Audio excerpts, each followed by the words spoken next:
As a matter of fact, in my constituency, we have a cluster of schools, the Niamugi cluster of schools, where people who are addicted to drugs have actually invaded the premises, where they harass children, they harass the teachers, and recently, in the last 3 weeks, one of the security personnel in the school was attacked by a gang of drug addicts and is now in 37 military hospital in a coma.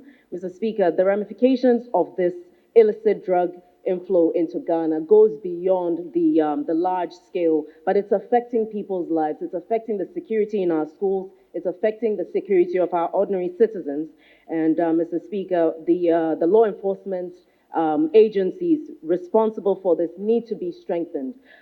We had, up until a few weeks ago, collaboration between the U.S. government, specifically the Bureau of International Narcotics and Law Enforcement Affairs, with the government of Ghana in helping to combat some of this transnational crime and illicit drug use.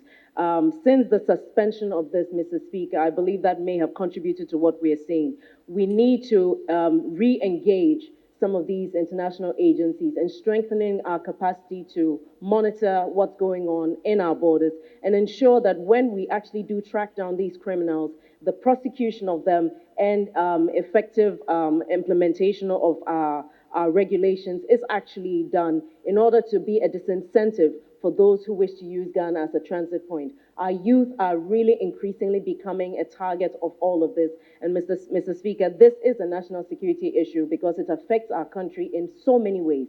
It's affecting so many sectors, and it will probably require a whole, multidimensional approach in order to actually effectively deal with this issue.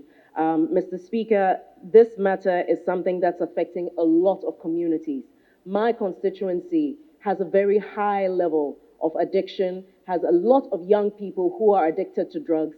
And unfortunately, this is an issue that has been swept under the rug for too long. And it is my prayer that given the expose that has happened, the global embarrassment that we see now, we will take this issue very seriously, the issue of addiction and mental health and how we address the way drugs are used in this country.